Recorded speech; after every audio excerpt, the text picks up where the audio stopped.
Janet was in her room, lost in thought, when Mr. Anderson's security team suddenly stormed in. Without a word, they dragged her down the hallway to his study. Inside, she was restrained to a chair in a locked room. Tears streamed down her face as she pleaded with Mr. Anderson, insisting she knew nothing about the raid on his mansion. But Mr. Anderson, still seething with anger, showed her a picture of her and Officer Keene talking together at the hospital. Janet's heart sank. Fear gripped her even tighter. She approached me at the hospital and offered me her card. "I swear I didn't snitch," Janet cried, lying through her teeth. Mr. Anderson was unconvinced. "I thought you loved your sister so much when you agreed to accept the deal I offered. Please, don't hurt my sister. Punish me instead," she begged. Mr. Anderson let out a bitter laugh. "But you traded your sister's life for my trust," Janet sobbed, unable to meet his eyes. Mr. Anderson pressed her again. "What did you discuss with Officer Keene?" Janet finally admitted she had met Officer Keene. However, she refused to admit to giving her any evidence. Mr. Anderson didn't believe her. In his mind, there was no way the police could have raided his mansion without Janet passing along something. He demanded to know what she had handed over, but she maintained her denial. Tired of questioning her, Mr. Anderson informed Janet that her sister's treatment had been stopped, then left the room. The words shattered Janet. Alone in the dark room, she wept, her cries echoing off the walls. Meanwhile, Janet's parents rushed to the hospital after learning Joy's chemotherapy had been halted. The doctor explained that the anonymous sponsor had withdrawn payment, leaving Joy in critical condition. Shocked and confused, her parents were urged to find another way to pay for the treatment. Devastated, they tried to contact Janet, but she was unreachable. Growing desperate, Janet's mother went to the club where her daughter used to work. One of the strippers told her Janet had stopped working there weeks ago. That revelation left her stunned. She hadn't even known where her daughter had been living or working lately. She returned to the hospital, her mind heavy with worry both for Joy's worsening condition and for Janet's unexplained disappearance. Seeing their distress, Joy revealed that Janet knew the man who had been paying for her chemotherapy. However, she didn't know the full story. When her parents pressed the doctor for the man's identity, he refused to disclose it. Back at the mansion, Ben was preparing to run an errand for Mr. Anderson. On his way to the study, he ran into his boss, who told him to wait for him inside. Ben took the opportunity to check on Janet in the inner room. Disappointment was written all over his face. He reminded Janet how he warned her never to speak about Mr. Anderson, and now she had not only betrayed that trust but also put her sister's life in danger. He also scolded her for trying to blackmail Lucy and dragging him into her mess. Janet apologized, asking what she could do to fix things. "I don't know. The rule is simple, you don't snitch on Mr. Anderson," Ben replied flatly. She begged him for his phone so she could call her parents. At first, Ben refused, afraid she might implicate him. But her persistent pleading wore him down. He dialed her mother's number and handed the phone over. The sound of Janet's voice brought immediate relief to her mother. She quickly told Janet about Joy's halted treatment and how she had learned of her connection to the anonymous benefactor. "I have made some mistakes, but I promise to make things right," Janet said. She asked to speak to Joy. "Hang in there, baby. Please don't give up. I promise to sort things out." "Okay, sis," Joy replied just before Mr. Anderson opened the door. Ben quickly snatched the phone and stepped back into the main study. Mr. Anderson handed Ben 2 suitcases and instructed him to deliver them. Ben headed to the garage and placed them in the car's trunk. As he was about to leave, Lucy appeared, asking where he was going with the suitcases. He told her he had personal errands to run. While hugging and kissing her goodbye, Ben realized he had left the car fob in the study. He hurried back to retrieve it, giving Lucy just enough time to secretly open the suitcases. Inside, she found tightly sealed packets filled with a strange white powder. She instantly recognized it as something dangerous and illegal. Her hands trembled. She locked the suitcases and the trunk again before Ben returned. Lucy felt crushed. The man she thought she loved had been lying to her all along. Their relationship, she realized, had been built on deception. No wonder he had been hesitant to take things further between them. Memories of rumors she had heard flashed through her mind. Everyone had whispered about her father being a criminal, but now it was clear, the real criminal was Ben. Anger replaced her heartbreak. She called the police, giving them Ben's license plate number, before retreating to her room in tears. The police quickly acted on Lucy's tip. They tracked Ben's location and intercepted him while he was stuck in traffic. The suitcases were found in the trunk and confirmed to contain exactly what Lucy had described. Ben was arrested on the spot. At the police station, Officer Keene pushed him to confess that the drugs belonged to Mr. Anderson, promising it could reduce his sentence. Ben refused to implicate his boss and demanded a lawyer instead. Back at the mansion, Mr. Anderson was furious when he learned that his daughter had been behind Ben's arrest. He was even more enraged that Ben had been seeing his daughter despite his repeated warnings. Determined to keep his daughter from discovering the truth about the suitcases, Mr. Anderson decided to let Ben rot in prison rather than lift a finger to help him. He then ordered Janet's release and asked if she still wanted to continue her deal. Janet, thinking of her sister's critical condition, agreed. Mr. Anderson handed her phone back and told her to freshen up while he made calls to resume the hospital payments. Later that night, Janet did as he demanded. Afterward, she went to the hospital to see her sister, assuring Joy she would not stand by and watch her die. "I'm going to do everything to make sure your chemotherapy is completed," she promised. Her parents pressed her to explain her connection to the man funding Joy's treatment. Janet told them the full truth. They were both disappointed in themselves for leaving everything to Janet, and deeply worried about her being involved with such a dangerous man. She urged them not to worry, saying she was working on a way to end the deal. Leaving the hospital, Janet went straight to the police station where Ben was being held. She was allowed to see him, and they spoke briefly. Ben was certain Mr. Anderson would pull strings to get him out. But Janet quickly told him what she had overheard, that Mr. Anderson knew about his relationship with Lucy and intended to let him rot in prison. The color drained from Ben's face. His faith in Mr. Anderson's power vanished. "What are you going to do?" Janet asked. "There's nothing I can do. Mr. Anderson has the power to make sure I never get out," Ben said quietly.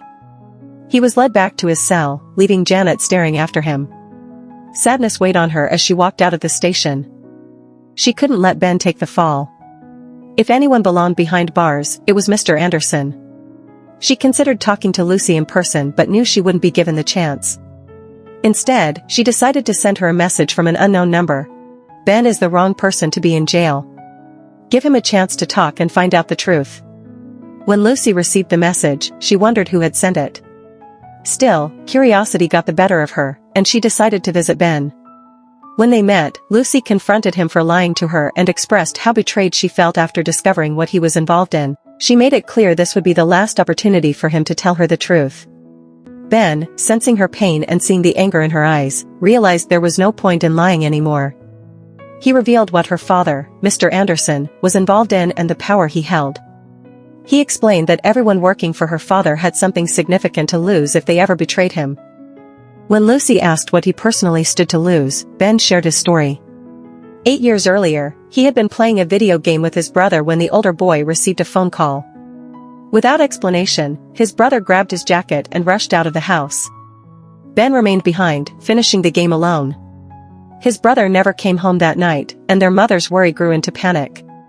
By the next morning, the police had informed them that a young man had been shot dead on a nearby street. The family rushed to the scene, only to find it was his brother's lifeless body lying on the ground. Their mother was shattered. Ben, in shock, grabbed his brother's phone and left, unable to process what had happened. The days passed, and the police failed to identify who was responsible. Eventually, Ben went through the phone's messages and discovered that his brother had arranged a meeting on the night he died. The address was still there. Driven by a need for answers, Ben went to the location. Inside, he found one of his brother's friends already shot but still alive. Ben tried desperately to get information from him, but before the young man could speak, he died in Ben's hands. At that very moment, the sound of approaching sirens filled the air. His clothes and hands were stained with blood, and fear surged through him. Suddenly, a man appeared out of nowhere, snapped photographs of him, and dragged him out to a waiting car. "That was the day I ended up with your father," Ben told Lucy. Lucy was shocked. "So my father blackmailed you with those pictures to make you work for him?" she asked. Ben nodded. She was beginning to see the full picture. Her father was far more dangerous than she had ever realized. Before leaving, she promised Ben that she would find a way to make things right. The very next day, only hours before Ben's court hearing, Mr. Anderson was in his bedroom with Janet when a knock sounded on the door. "Dad?" It was Lucy's voice.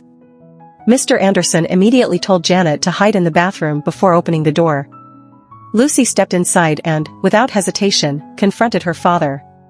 She asked directly if he was the one dealing in drugs rather than Ben. Realizing she might uncover the truth on her own, he admitted he owned the drugs and claimed Ben was only his delivery man. Lucy was crushed. "How could you? I looked up to you," she said. "I'm sorry, this is who I am. That's why I never wanted you here. I wanted you to stay with your mother so you wouldn't see this side of me," he replied.